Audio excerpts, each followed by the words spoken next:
Good afternoon, everyone. Excellencies, distinguished delegates, it's such a pleasure to again have the chance to moderate this important session. My name is Melissa Fleming. I'm the Undersecretary General for Global Communications at the UN. And it's such a pleasure to have all of you here at this ministerial meeting of the Group of Friends for the Elimination of Violence Against Women and Girls. So thank you for coming and taking your seats. We are switching around our order a little bit because two of our very important panel members are either stuck in traffic or delayed, but that doesn't matter. One of them is arriving as we speak, the Deputy Secretary General, Amina Mohammed. So as she takes her seat, I will begin. Amina, welcome you. So, where is she?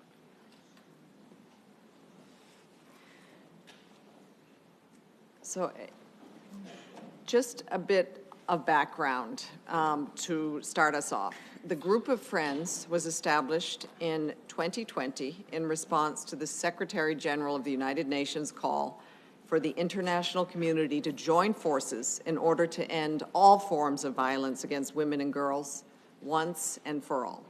And today, the Group of Friends counts 96 member states.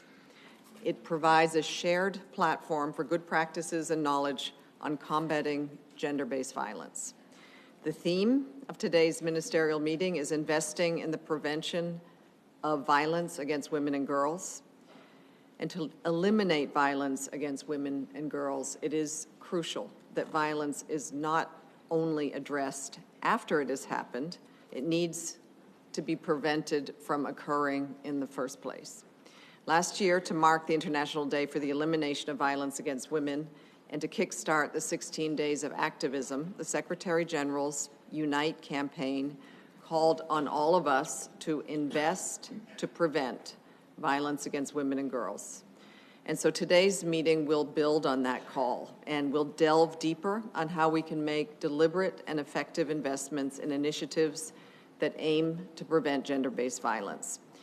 The meeting will include 3 connected segments, an opening segment, a high-level panel, and a high-level ministerial segment. And for the opening, I am honored to be joined by the EU Commissioner for Equality, Helena Dalli, and the Deputy Secretary General, Amina Mohammed. For the high-level panel, we are honored to be joined by the Executive Director of UN Women, Sima Bahous, the President of the Ford Foundation, Darren Walker, as well as Nayana Chuduri, the Senior Director of the organization Breakthrough, who will be representing civil society. We will be breaking at a certain point after the Deputy Secretary General speaks to have a photo op. And we're very happy, obviously, they have all kinds of engagements in this very special week.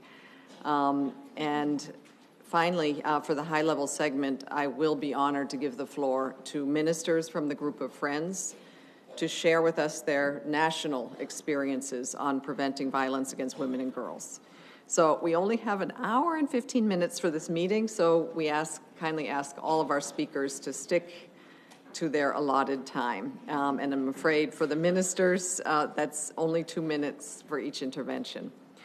Without further ado, I'm happy to pass the floor to the first Commissioner for Equality of the European Union, Dr. Helena Dalli. Thank you. Thank you for that introduction. Dear colleagues, the European Union made the tackling of violence against women a top priority. And therefore, I am proud that the first comprehensive EU law to prevent and combat violence against women and domestic violence is in the final stages of adoption. The law ensures that the same high-level standards of prevention, protection, support, and access to justice apply throughout the Union. Prevention is a cornerstone of the legislation, meaning that member states will have to implement effective measures to reducing the prevalence of this crime. The law also requires that member states take specific measures to prevent rape and promote the central role of consent in sexual relationships. Provide training for professionals likely to encounter victims to allow them to identify, prevent, and address instances of violence and treat victims appropriately, and make intervention programs available to offenders and persons at risk of committing violence against women or domestic violence to prevent and minimize the risk of reoffending or committing violence. The EU's work, of course, does not stop at our borders.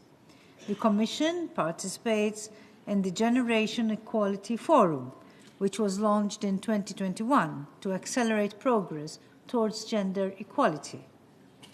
As a co-leader of the Action Coalition on Gender-Based Violence, we exchange information, best practices, and seek to build momentum for the global fight. And the EU partners with the UN to eliminate all forms of violence against women and girls through the Spotlight Initiative. The Commission committed itself to sustaining an initial investment of 500 million euros, which is currently implemented in 5 world regions. We are proud that this initiative has recently been selected as one of the 12 high-impact initiatives contributing to the realization of the SDG framework. The Commission provided an additional 16.5 million euros to the Spotlight Initiative for a new high-impact program for violence elimination by 2030 to support effective regional and country programs on eliminating violence against women and girls. Let us join forces to prevent and combat violence against women and girls, support and protect victims of such crimes, and hold perpetrators accountable for their abusive behavior. I thank you.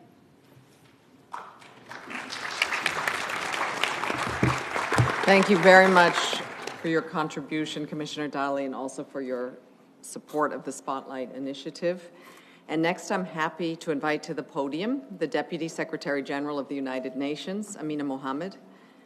Amina Mohammed has been a tireless advocate for human rights and for women's rights, and her unwavering dedication and commitment has significantly advanced global efforts to end violence against women, including through the Spotlight Initiative, which we just heard some about, and which saw an unprecedented investment in the prevention of violence against women and girls. Deputy Secretary General, you have the floor.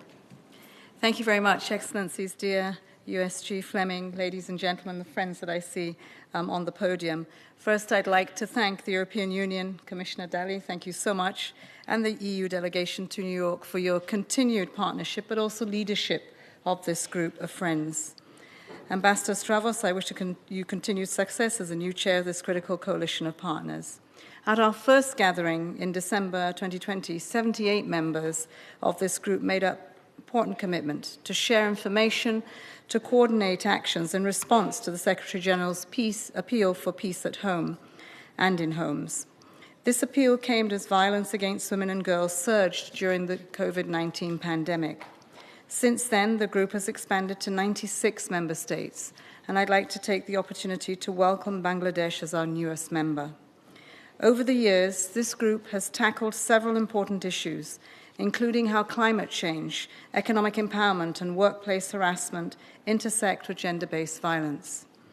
But the most important and often under-resourced is the topic of prevention of violence against women and girls. The world continues to be a dangerous place for women and girls, whether at home, at school, work or play, in times of peace and times of conflict, or when disasters strike. Allow me to echo the Secretary-General's call this morning for an immediate ceasefire in Gaza and the unconditional release of all hostages. The carnage must end. Women and girls cannot continue to bear the brunt of wars waged by men.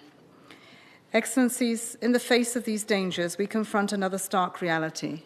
Our efforts and investments to prevent gender-based violence have not been sufficient to turn the tide. New generations of young men and boys are at risk of perpetuating this misogyny and violence they see and experience, whether online or through social media or in the physical world. The good news is that through our partnership with the EU, member states and civil society organizations, we have a path forward to end this scourge. For example, in 2019, the Spotlight Initiative has made targeted investments in preventing violence across more than 25 countries, totaling more than $90 million. The initiative has reached more than 260 million people with gender-based violence prevention campaigns. 2 million men and boys have been educated on positive masculinity and non-violent conflict resolution. Governments are also seeing the benefits of the Spotlights Initiative comprehensive model, which prioritizes deep investments in civil society organizations. Most are committing their own resources to ensure that sustainable financing and prevention efforts take root. For example, in Papua New Guinea, the government committed more than $27 million to address gender-based violence prevention and response. In Liberia, national budget allocations to gender issues increased with no funding in 2020 to $380,000 in 2021 and $500,000 in 2022. For the 2023 fiscal year in Timor-Leste, $259 million has been allocated for the Gender Equality and Social Inclusion Program, contribution to making future budgets much more gender responsive, transparent and accountable. The message is clear. The pieces of the puzzle required to solve that UN Women has called the most pervasive human rights violation in our world today are finally coming together. We know definitively that comprehensive models to end violence against women and girls, such as Spotlight, are up by 90% more effective than other approaches. Yet, less than 1% of global official development assistance is directed to the prevention of gender-based violence, and that funding is often poor quality, short-term, and sporadic. The biggest missing piece is the political will and sustainable financing required to meet this challenge. By working together, we can change this and make real progress towards ending the scourge of violence against women once and for all. Dear friends, you're all part of this important effort. Guided by this Commission's theme of strengthening institutions and financing with a gender perspective, let us all pledge to continue to do more to ensure that more domestic and overseas development resources are channeled towards ending gender-based violence and its root causes. Let us continue to work to deliver a better, a healthier, and more peaceful world in which every woman and every girl has the opportunity to survive and to thrive. Thank you. I thank the Deputy Secretary General, and participants, bear with us for a moment. We've had to shift around the program a bit, and we're going to do our quick family photo right now, taking advantage of the Deputy Secretary General's presence. So I think she will be escorted first to her place, and I would like to invite the government ministers whose countries are members of the group of friends also to proceed. You see the camera there? That's where she's going to take the picture. We want to be in the middle of all of you. And the permanent representatives also of the delegations, which are members of the group of friends, please. So, panelists as well. I think we're going down there. Yes.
Thank you. I think we got the spirit of all of the high-level participation and the participation of all of you in our photo that we will publicize to promote our Invest to Prevent slogan and also the work that we're doing. Now, I'd like to continue with our program and turn to the Executive Director of UN Women, Seema Bahous, our first high-level panelist today. Ms. Bahous will provide perspectives into the current challenges we face in eliminating violence against women. I'm sure there are many. She will also share some promising developments to inspire us all. The organization that she leads, UN Women, is committed to eliminating all forms of violence against women and girls across the continuum of public, private, and online spaces. Executive Director, I'm going to ask you a question. From your perspective, why does eliminating violence against women and girls remain such a challenge, and what will it take to see the transformative change that we need? Thank you very much, Melissa. Let me first, before I answer the question, say how happy I am to be here. It's a pleasure to be here with a group of friends, united in our commitment to end all forms of violence against women and girls. You know, dear colleagues, it's been 3 decades since the adoption of the Beijing Platform for Action, during which member states have worked tirelessly to implement laws, policies, and services to address violence against women and girls. But despite these efforts, violence against women continues and remains at alarmingly high rates, with an estimated 1 in 3 women globally experiencing physical and/or sexual violence throughout their lifetime. The world today is very different also from 1995. We have global emergencies, we have crises, technological advancements. All of this has intensified existing forms of violence and introduced new challenges for women and girls. In effect, violence against women and girls is a global emergency today. This is a chronic and costly emergency, costing as much as 3.7% of GDP for some countries, yet only a mere 0.2% of global official development assistance is invested in violence prevention. So I guess we know what one of the answers is to increase the amounts of money we put in official development assistance to help invest in violence against women and in violence prevention. As we are discussing here at the Commission of the Status of Women this year, we must take together decisive action and increase investments across all sectors. We can stem the tide of violence by enacting and enforcing laws, implementing evidence-based comprehensive policies, bolstering financing and support for women's rights organizations who always have played a pivotal role working at the front lines to drive much-needed policy reform. Also, we have some initiatives that are encouraging for us, like Generation Equality, which has harnessed political will and financial pledges. In 2023, commitment makers to the Gender-Based Violence Action Coalition reported $5.1 billion in commitments, alongside the implementation of 389 policies and over 600 programs. This is good news, but we need more good news. And unlocking financing from diverse sources and promoting gender-responsive budgeting can sustain and enhance prevention efforts. And we need to continue to look at these efforts and see how best we can tackle that. We have seen notable strides made by member states, such as in Fiji, Kazakhstan, Tanzania, and Kenya, which have allocated budgets for intervening against gender-based violence. I salute this important work and also call on other countries to do the same, and also other partnerships to help do the same in other countries. Partnerships including, for example, with the UE, Australia, Spain, Canada, the US, the UK, and philanthropies like the Ford Foundation have been instrumental for UN Women's work to end violence against women across more than 84 countries.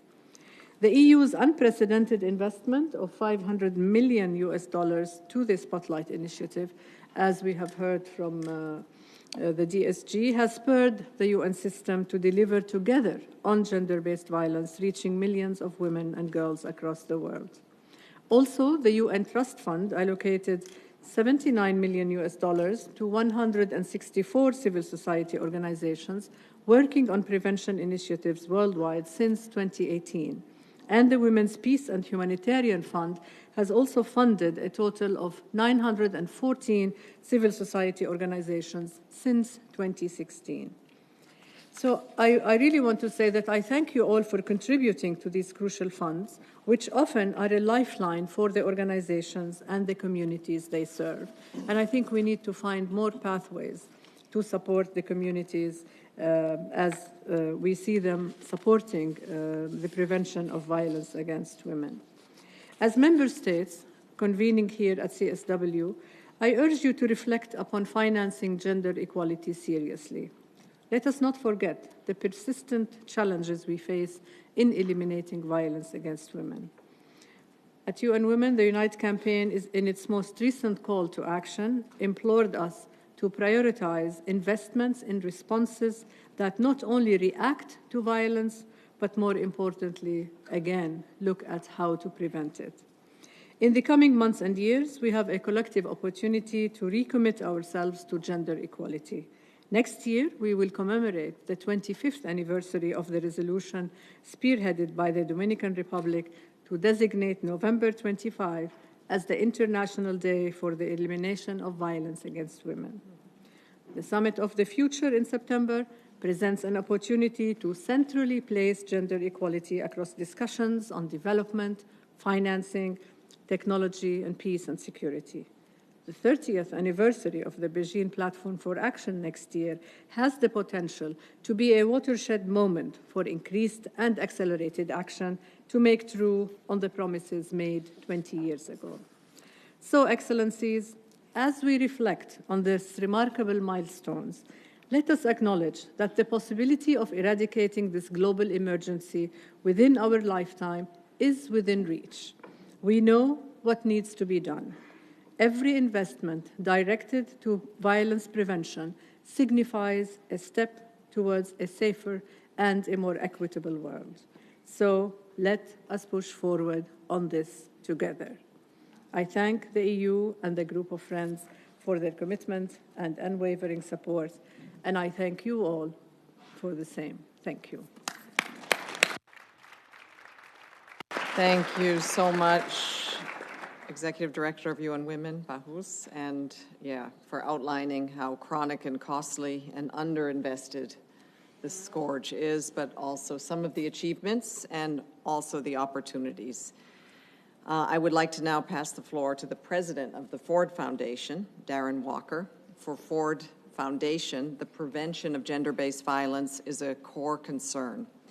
The foundation is working actively to prioritize prevention programs, to facilitate dialogues on the importance of prevention, and to fund initiatives that place women and girls at the center of violence prevention. So I'd love for you to elaborate on those programs, Darren. Thank you very much, and good afternoon to the distinguished members, delegates, Your Excellencies, and this very, very extraordinary panel that I'm honored to be a part of. The issue of gender-based violence against women, is deeply personal for me. As a 4-year-old boy living in a poor, rural, racist community in Texas, I recall the first memory of my mother. That first vision of my mother was of her being beaten by the man who lived with us at that time. She was beaten because she had not prepared his dinner in a timely fashion. This, even though she herself worked full-time. poor, living in a marginalized rural community as a black woman in America in 1965, she had few options. Like many women around the world, she was subjected to a constant stream of degradation by the men in her life. I am reminded of my mother and inspired by her as I do the work leading the Ford Foundation today. At the core of the Ford Foundation strategy for gender, racial, and ethnic justice lies the prevention of gender-based violence. We are dedicated to funding initiatives centering the experiences of survivors who often find themselves on the margins of power. A significant aspect of our program involves promoting alternative narratives that counter gender-based violence and confront anti-rights movements, regression, and backsliding. By facilitating dialogue, we aim to foster healing, encourage imagination, and collectively work towards building a freer future for women and girls. Now more than ever, we recognize that navigating healing in an unforgiving world requires a distinct form of resilience. This realization drives our efforts to expand the language and scope of global gender equality frameworks and policies to acknowledge the entrenched structures of violence rooted in race, class, caste, religion, and sexual identity. We firmly believe that the responsibility of dismantling structural barriers to gender equality and violence prevention does not solely fall on the shoulders of women and girls.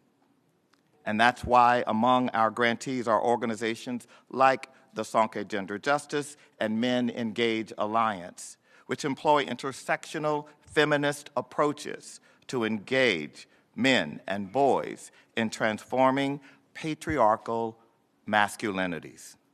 We acknowledge and recognize that building a future without GBV requires long-term funding commitments, not just 3-year grant cycles, that promote structural causes of violence, oppression, and inequality.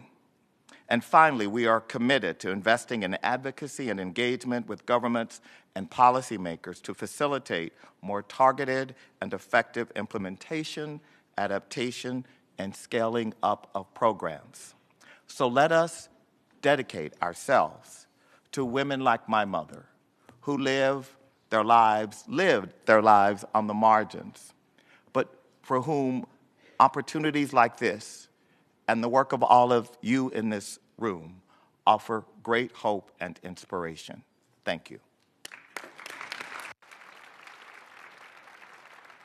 Thank you, Darren Walker, also for sharing your own painful experience and how that is motivating you personally, but also the incredible work and the investment that the Ford Foundation is making in stopping these entrenched structures of violence that you described.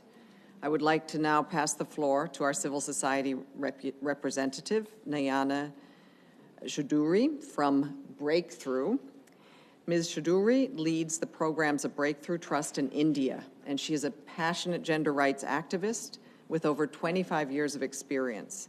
She's worked extensively with community-based organizations and has developed several programs on issues like early marriage and teenage pregnancy, which affects the lives of so many women and girls.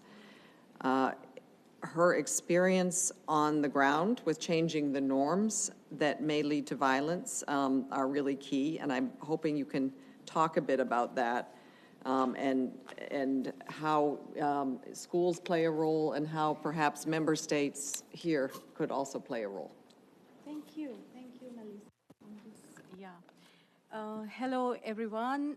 Thank you for this opportunity to speak. Honorable co-panelists, Seema Bahus and Mr. Darren Walker, honorable ministers and colleagues from around the world. It is an honor to speak at this August gathering and speak of the experience from Global South, especially South Asia. We at Breakthrough envision a world where violence and discrimination against women and girls will be unacceptable. We further believe that a gender normative world limits the potential of all genders. All people, especially women, including those who identify themselves as women, fail to reach their fullest potential in such a normative world. Norms that justify gender-based violence further curtail the possibilities of positive life outcomes for them.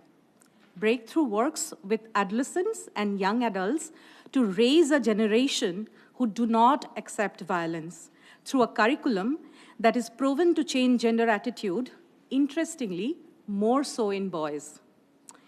We know that adolescence is a period of life when nature gives us a second chance to shape a mind. And at this point in time, the greatest aggregator of adolescents is the schools in most parts of the world. If together we can focus on engendering school education and create a gender transformative education system, we can reach million curious and questioning minds with the possibility of a world where violence against women and girls will be completely unacceptable. At Breakthrough, we are currently reaching out to 4 million adolescents by working with 2 state governments in India. Together with the education departments of these states, Breakthrough works on putting a gender lens on the curriculum and engages in teachers' training with the hope that adolescents get at least one gender non-normative interaction per day.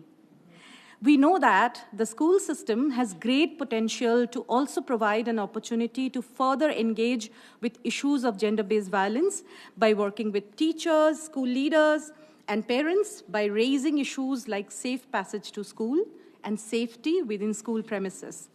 All these will promote a better learning environment for every student. This is possible when there is greater ownership of the gender issues by the education sector. Member states can play an important role by bringing in policies and legislations where necessary, as well as by creating rules mandating addressing the gender issues in the education system. And of course, like all the previous speakers said, allocating resources with long-term commitments. VAWG is deeply rooted in social norms and they take time to shift. However, the education system and the schools hold a great potential to work on violence prevention at scale. To conclude, it is only in a violence-free world every girl in all their diversity will get a chance to dream and live her dreams. And only on the wings of our girls' dreams, the world gets to soar higher. So there you are. Thank you.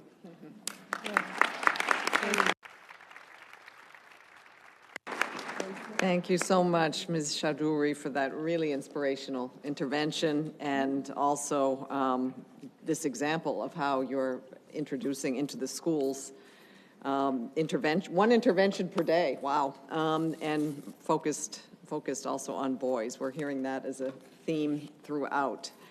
Thank you so much for that. And I'd like to now move to our segment where we will ask ministers who are among us to take the floor and who will focus on their own national experiences and the efforts that you're making. I am delighted to give the floor to Ms. Awatif Hayar, the Minister of Solidarity, Social Integration, and the Family of the Kingdom of Morocco. And Morocco is represented in the steering committee of the Group of Friends and played an essential role in establishing the group.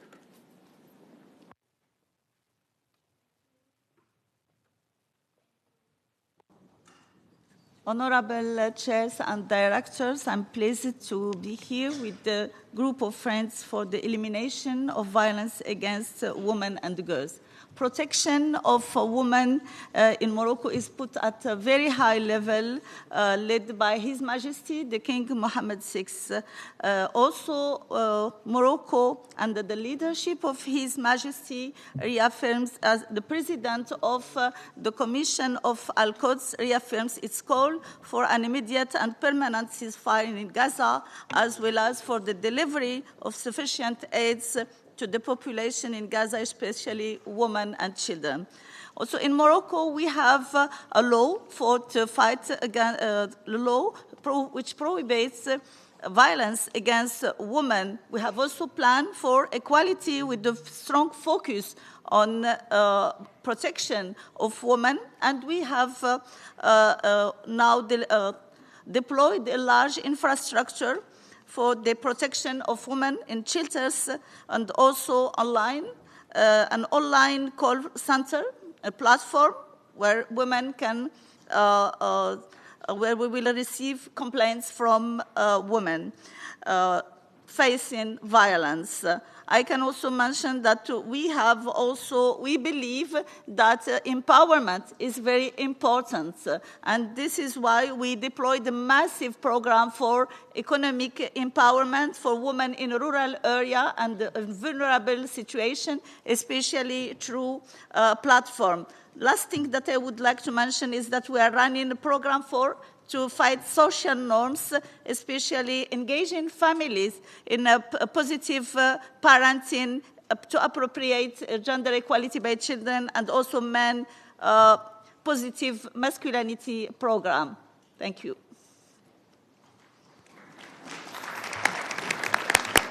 Thank you so much, Minister, and thank you for those examples of how you're using your law, economic empowerment, and family intervention to protect women. I would now like to invite Her Excellency, Ms. Mahinur Özdemir Göktaş, Minister of Family and Social Services of Turkey. Her Excellency will highlight Turkey's contributions to the prevention of violence against women and girls, as well as the country's commitment to women's rights, showcasing legal reforms and national action to combat discrimination and violence. Thank you. The floor is yours. Thank you, Madam Chair, Your Excellency, esteemed group of friends for the elimination of violence against women and girls. As a member of the steering committee, I wish to express my deep appreciation to the group for hosting this panel. There can be no discussion of violence against women and girls without referring to the women and girls in the midst of the conflicts in Palestine. I call on all parties to heed the call for an immediate ceasefire and unhindered, sustained and rapid provision of humanitarian aid to Gaza. In this context, I would like to recall UN Security Council Resolution 1325, a key milestone in addressing the impact of armed conflicts on women.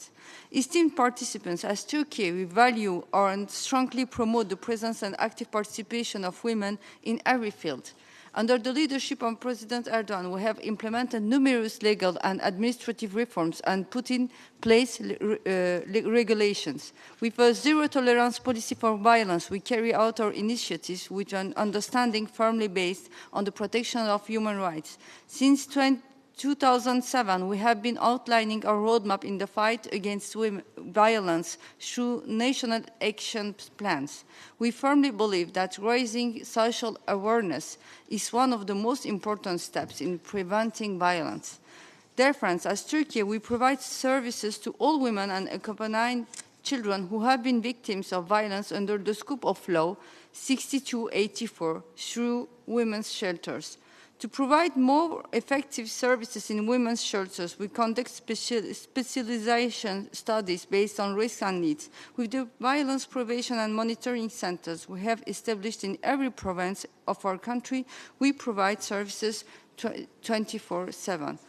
Distinguished participants, we are immensely proud to hear success stories coming out of women's shelters in Turkey. Many of them have completed vocational training courses or gained admission to prestigious universities.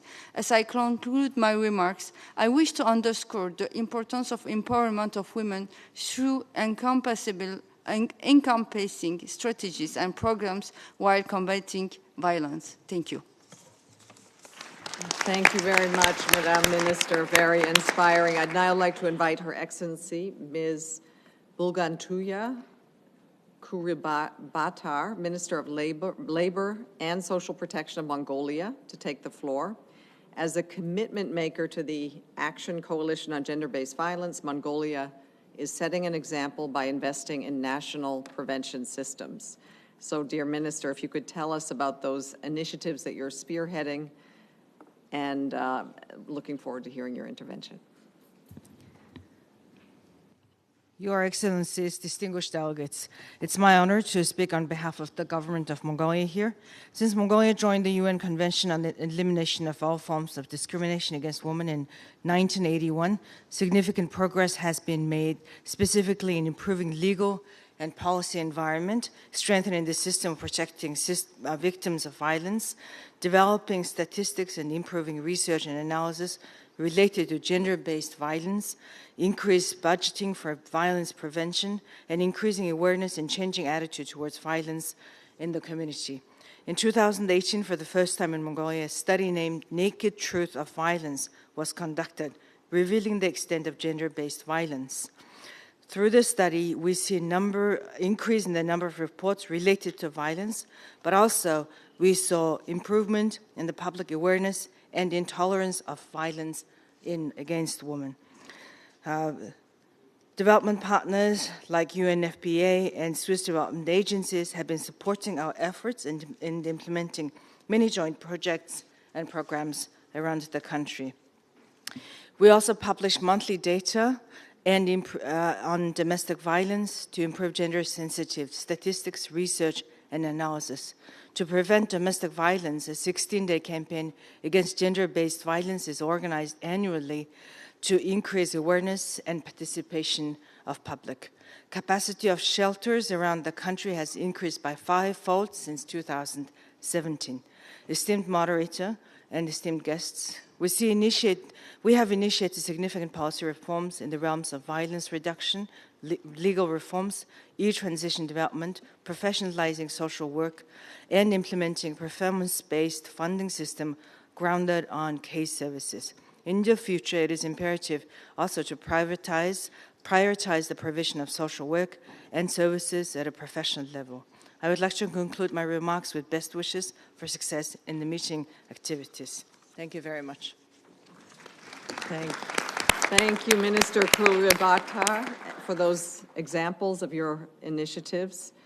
And next we will hear from Her Excellency Ms. Silveria Jacobs, Prime Minister of Sint Maarten of the Kingdom of the Netherlands. Dear Prime Minister, could you tell us more about the initiatives aimed at eradicating violence against women and girls within the framework of small island developing states? Thank you, Madam Moderator.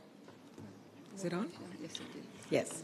Thank you so much for this opportunity as a citizen, a female leader of the tiny island of St. Maarten, a small island developing state within the Kingdom of the Netherlands at this CSW68 session.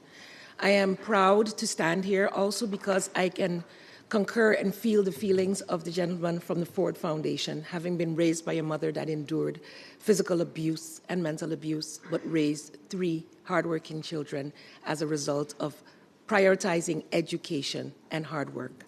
And so I am proud to share the significant strides we have made in my tiny island nation in addressing domestic violence and child abuse in our nation. St. Maarten has a domestic violence policy, which was officially approved in 2021. This policy serves as a cornerstone in our efforts to combat domestic violence and protect vulnerable individuals within our society. Moreover, key components of this policy are being leveraged to further develop laws aimed at strengthening the legal framework for addressing these very critical issues. Our Court of Guardian is a department that has been designated as the meltpoint, the place where parents, schools, and other stakeholders can call in to report child abuse in St. Maarten. This designation underscores our commitment to providing a safe and supportive environment for children, ensuring that instances of child abuse are promptly reported and addressed. We also have a female Minister of Justice who has prioritized victim support services for persons who have been involved in any type of incident and prioritized assistance via NGOs as well for women who have been victims of abuse, women and children, including in shelters. St. Martin is also actively engaged in the No Mas, No More 4-country kingdom working group alongside our sister islands of Curacao and Aruba. This collaborative effort aims to tackle domestic violence and child abuse comprehensively. We're addressing critical issues such as protection code, the Istanbul Convention, and the establishment of inter-island shelters, which are vital for safeguarding victims and providing them with the support they need because of our small island sector and the proximity of abusers being right around the corner. One significant endeavor currently underway is the ratification of the Istanbul Convention. In preparation for this important step, lawyers from our 4 countries are collaborating to develop an implementation plan. This plan includes a comprehensive assessment of existing laws and mechanisms to ensure alignment with the convention standards. You can understand that we are just 14 years old. Curacao and Aruba and Curacao and St. Martin having gained the autonomy in 2010. So many of our laws are, let's say, outdated and require much updates.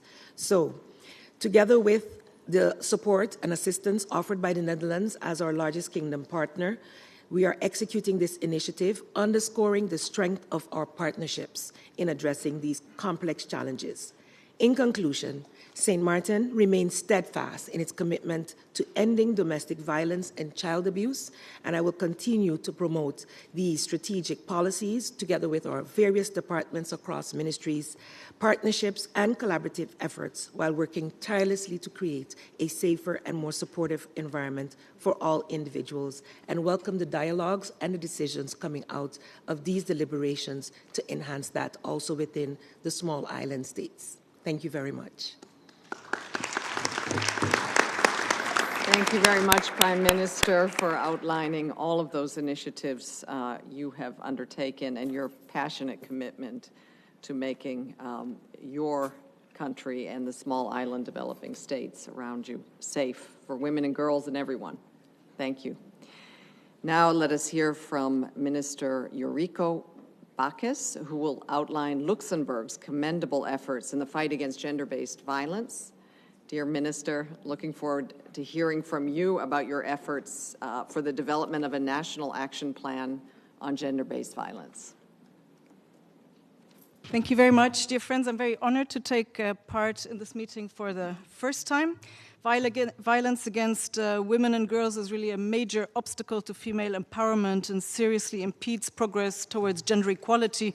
Of course, we know the many different forms that violence takes, but I think in today's world, we must pay special attention to new and also more subtle forms of violence arising especially in the digital world, but also hidden violence, so-called hidden violence, intimate partner violence that absolutely cannot be tolerated.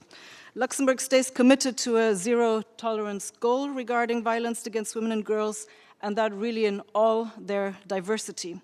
By expressly mentioning diversity and LGBTIQ+ in gender policies, we have adopted an intersectional approach which is particularly necessary in combating violence against women and girls. The new Luxembourg government will elaborate, indeed, you've mentioned it, a new national strategy against all forms of gender-based violence. Concrete actions will be defined in every domain of violence. It will be a quadruple P strategy, if I can call it that. P as in prevention, we must improve prevention. This is, of course, sexual education, but also really confront stereotypes and sexism. P as in protecting victims. Expulsion of the perpetrators from the house is something that has proved to be very successful in our society. Also one central point of contact, really a reference point for victims, one, so that they don't have to go to many different places, is also something that we are working on. Also P as in prosecute, holding perpetrators accountable and prosecuting them. Also making sure that there is a psychological therapy, and if perpetrators don't abide or go to this psychological therapy, that there will be sanctions against them. And the fourth P is strengthening existing partnerships, also within our government. We know we need to work with police, we know that we need to work with health, with education, with justice ministers, and all of this needs to come together. Finally, I just want to say that the UN agencies and mandate holders have a really key role in the fight against sexual and gender-based violence, and Luxembourg will continue to be a very strong supporter of their essential work. We will continue to support this because every single victim is one victim too many. Thank you so much. Thank you very much, Minister, and also for giving us the gift of the 4 Ps. I think that's one that we can all embrace and design national plans around. Now I would like to pass the floor to Her Excellency, Ms. Vidya Persad, Minister of Human Services and Social Security of the Cooperative Republic of Guyana. As part of the EU Spotlight Initiative, Guyana has demonstrated exceptional success in building robust partnerships and fostering national ownership for the eradication of gender-based violence. So I'm looking forward to hearing from the Minister about the efforts that she and her government have undertaken to prevent violence against women and girls. Over to you. Thank you, Madam Chair, distinguished delegates, participants, excellencies. Violence against women and girls remains one of the most pervasive human rights violations with long-term devastating effects. No part of the world has been spared this reprehensible pandemic, which has expanded into the online realm. Ghana takes a holistic approach to eradicating such violence, focusing on prevention, coexistent and consistent support for survivors, accountability by perpetrators, and promoting women's independence and resilience. For us, investment in prevention is crucial. When women and girls are educated, economically empowered, aware of their rights, and are confident that they will be supported by strong social and judicial systems, they're more likely to make the difficult choices of leaving violent situations and reporting abuses. In Guyana, women are being empowered through higher education, skills training, business literacy, employment, and entrepreneurship opportunities. In parallel, we are raising awareness about gender-based violence across communities and promoting respectful relations within families and communities. Our flagship program, Women's Innovation Investment Network, is transforming thousands of lives across the length and breadth of our country. Work is ongoing to strengthen responsiveness of systems. Survivors can make reports to the 914 hotline and the iMatter app, which connects multiple agencies, including the police, social and health sectors. Free legal counsel and long-term support are also available. Through the COP Squad initiative, thousands of police ranks have been trained to receive reports and conduct investigations in a survivor-sensitive manner. Just recently, Guyana opened its first Hope and Justice Center that offers comprehensive services under one roof. This includes medical and police reports, psychosocial support, counseling, and legal services, all provided at no cost. This will be replicated in our hinterland, providing accessible, inclusive services to all. Legislation is also being bolstered through the new family violence and harassment bills. This is a snapshot of Guyana's commitment to building a safer world for women and girls with prevention of violence at the core of our efforts. And finally, I say, post-Spotlight, we have managed to sustain our efforts by absorbing and catering for all of the initiatives started under the Spotlight initiative, making it a more national architecture so that we continue to work for the safety of all women and girls, and our country remains committed to that through sustained efforts going forward. I thank you so very much. Thank you so much, Minister. It's great to see this example of how the Spotlight Initiative has jump-started your programs, and also how your government has introduced very important legislation to protect women and girls. Thank you. Friends, with a robust legal framework and proactive measures taken by law enforcement and the judiciary, Liechtenstein demonstrates a firm commitment to holding perpetrators of violence against women accountable and ensuring justice prevails. So I am pleased to pass the floor to Her Excellency Ms. Dominique Hassler, Minister of Foreign Affairs, Education, and Sport of Liechtenstein, to provide further insights into the country's initiatives aimed at preventing gender-based violence. Madam Chair, Excellencies, ladies and gentlemen, Liechtenstein is a proud member of the Group of Friends for the Elimination of Violence Against Women and Girls, and I'm grateful to have been invited to this event. Gender-based violence affects women and girls disproportionately. Despite efforts undertaken since the adoption of milestone documents such as the Convention on the Elimination of All Forms of Discrimination against Women, it continues to be one of the most prevalent human rights violations in the world. It is high time that we redouble our efforts in our common fight. Until May, I am presiding over the Committee of Ministers of the Council of Europe. Even before we assumed our presidency, Liechtenstein has long paid special attention to preventing and combating gender-based violence. Liechtenstein is a committed state party to the Council of Europe Convention on Preventing and Combating Violence Against Women and Domestic Violence, also known as the Istanbul Convention. Upon ratification, we set up a national coordinating group as a useful body to streamline synergies. It helps us to bundle our forces, set targeted measures, and ensure continuous work on the topic. Under our presidency, Liechtenstein will host the second meeting of all national coordinating bodies under the Istanbul Convention. Exchanges like here today, but also exchanges like this, will show how sharing experiences and best practices is beneficial to all state parties when implementing related comprehensive and coordinated policies. I am convinced that this is one of the most effective ways to combat violence against women and girls, as well as domestic violence. The Istanbul Convention is open for ratification also to non-Council of Europe members. I invite all of you who have not yet done so to ratify this key instrument, which is complementary to relevant UN documents and contributes to the work of the CSW. Thank you very much. Thank you very much, Madam Minister, and for your call to action. And I'd now like to move to another continent.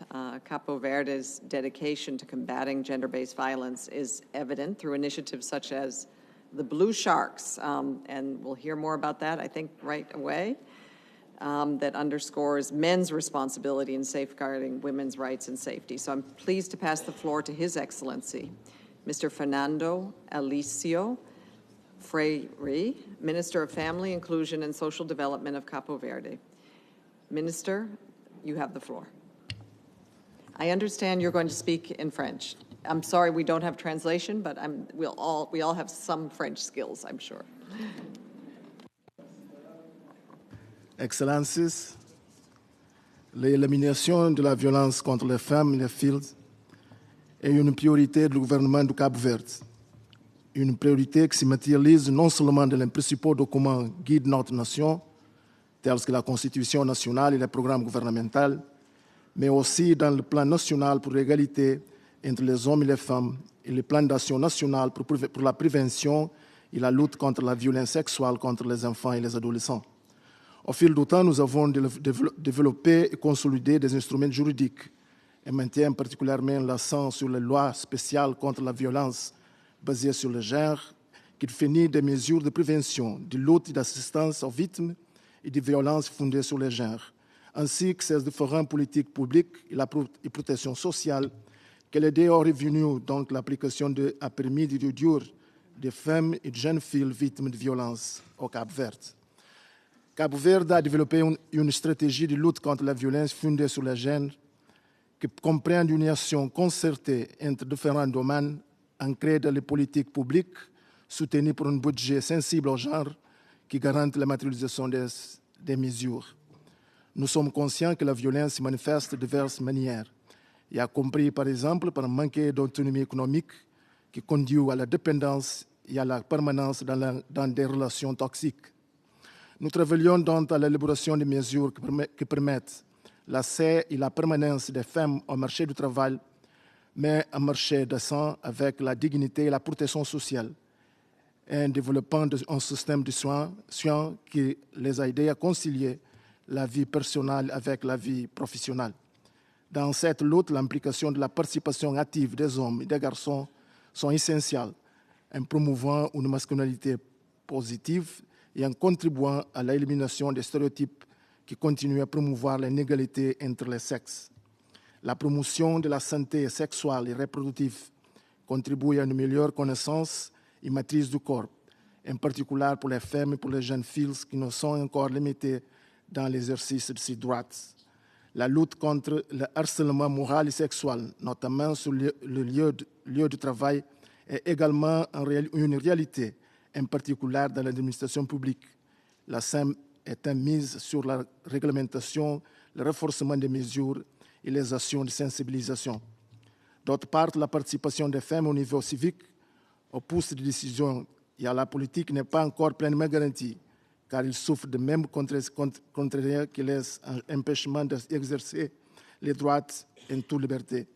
Des mesures législatives ont donc été prises pour corriger cette contrainte, comme la loi sur la parité qui a contribué à une augmentation de 20% de la présence des femmes dans la sphère politique, surtout au niveau municipal et dans l'administration publique.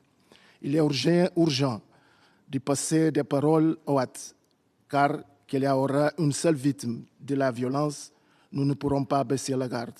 Il est urgent d'unir nos efforts, nos expériences, nos volontés pour faire plus et mieux pour ceux qui en ont le plus besoin. Il est urgent de dire non à la violence contre les femmes et les filles. De notre part, nous réitérons notre engagement à renforcer les mesures en place en déclarant une tolérance zéro pour tout type de violence. Je vous remercie. Merci beaucoup, Monsieur le Ministre. I would now like to give the floor to Ms. Katarzyna Kotula, the recently appointed Minister for Equality of the Republic of Poland. Dear Minister, can you provide us an update on the latest legislative developments in Poland concerning anti-violence law and the penal code? Over to you. Thank you, Madam Under Secretary General, fellow ministers, ladies and gentlemen, civil society representatives. As a minister, but also a woman who has publicly spoken about being sexually assaulted many years ago as a teenager by my coach, I want to stress the new Polish government's commitment to combating violence against girls and women.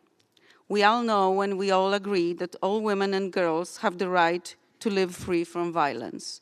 Yet, despite all the progress made, according to UN Women, 1 in 3 women across the world experience violence. And we cannot accept this. We, as decision makers, must redouble our efforts to eliminate all forms of gender-based violence. Allow me now to share some prevention efforts undertaken recently in my country. In the last year and in the last months, Poland has achieved significant progress in combating violence against women and girls. Not only have important legislative amendments entered into force, but was also possible, which is crucial, to double the annual budget of the governmental program on counteracting domestic violence for the years 2024-2030 and overcome all obstacles to fully implement the Council of Europe Convention on Preventing and Combating Violence Against Women and Domestic Violence, the Istanbul Convention, opened for signature on 11th of May 2011 in Istanbul.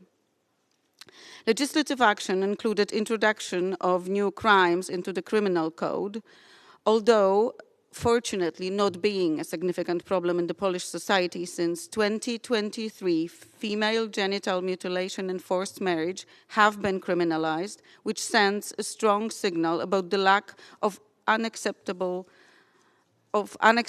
of such illegal practices. Following the societal shift, the definition of domestic violence has been extended to cover also informal, non-habitual, and former partners. Crucial for this year's CSW topic, economic violence has been recognized in Poland as equally devastating form of violence against women and girls as physical, psychological harm, and cyber violence. Rights of children witnessing violence have been leveled with those of victims and survivors.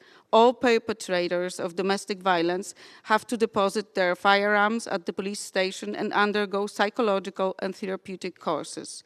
The immediate eviction of perpetrators has been extended to those with restraining orders prohibiting approaching the victim, her residence, work, school, sports clubs. In February this year, obligatory child protection standards came into force in schools, sports clubs, and hotels, providing us with one more strong tool to combat violence against girls, but also young boys. With the motto, invest to prevent, I want to stress that spending every penny, every dollar, or every euro is worth it. Cooperation with women's organizations is necessary. If our mission is really to make significant changes with combating violence against women and girls. And I believe even one girl or even one woman saved is worth it. Thank you. Thank you, Madam Minister, and also for sharing your personal experience as one of the 1 in 3, and also the specific measures that you and your state are taking at the state and community level to protect women and girls. I'd like to now pass the floor to Her Excellency, the Honourable Senator Katie Gallagher, Minister for Women, Minister for Finance, and Minister for the Public Service of Australia. Australia has been a stalwart advocate for gender equality and has made significant investments in preventing and responding to violence against women and girls, both nationally and internationally, through the Department of Foreign Affairs and Trade. And Australia has been a pioneer in primary prevention frameworks and serves as an inspiration for others in this field. So looking forward to hearing a little bit more, Madam Minister. Over to you. Thank you very much, Chair, distinguished guests, friends, and can I start by commending everyone involved in putting this event together today. Violence against women is an epidemic in Australia. In 2022-23, one woman was killed every 11 days by an intimate partner. This is devastating. One life lost to violence is one too many.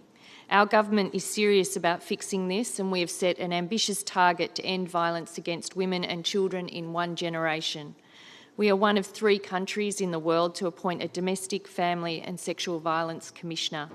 The Commissioner is listening to those with lived experience of violence and embedding their voices at a national level. Women should not have to choose between their safety and their job. The Australian Government has legislated Australia's first paid family and domestic violence leave. This gives all employees an entitlement of 10 days of paid family and domestic violence leave each year. This includes part-time and casual employees. We have also introduced a positive duty on employers to protect their staff and customers from third-party violence or harassment. Our government has expanded support for single parents, most of whom are women. This responds to evidence that too often women experiencing domestic violence are faced with a choice between violence or poverty. We're working to improve services and supports for women, and in our first year of government, we've invested $2.3 billion in women's safety. We are also investing in prevention especially through education and early intervention programs.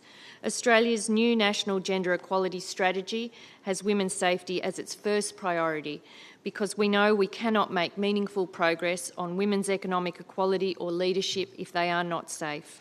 We do have a long road ahead of us, but Australia is serious about fixing it through new and innovative solutions, and we look forward to learning from each of you as we all tackle this significant problem right across our communities. Thank you. Thank you so much. Thank you, Minister Gallagher, for those really inspiring and important examples of solutions. And last, but certainly not least, I'm pleased to recognize the attendance of the Minister from the Dominican Republic, Ms. Mayra Jimenez. And just to note that the Dominican Republic played a key role in the adoption of the resolution on the 16 days of activism, and we'll be celebrating next year the 25th anniversary of the landmark resolution to designate November 25th as the International Day for the Elimination of Violence Against Women. Friends, we've now reached the end of this event, and we've heard, I think I saw many of you scribbling down all of these incredible initiatives and ways in which at the global level and also at the national level, women and girls are being protected. And we've also heard from civil society and philanthropic institutions who are really focused on eliminating this scourge. So I would like just to thank our esteemed speakers and panelists for sharing, for being here, and a special thank you to the European Union and all the member states of the Group of Friends for the Elimination of Violence Against Women, for their steadfast leadership in pushing forward this very important agenda. Let's reflect as we go back on the progress that is being made in so many different and innovative ways, borrow from each other, learn from each other, and together do whatever we can to work towards a world free of gender-based violence. Thank you very much, and take care, and have a wonderful, fruitful CSW.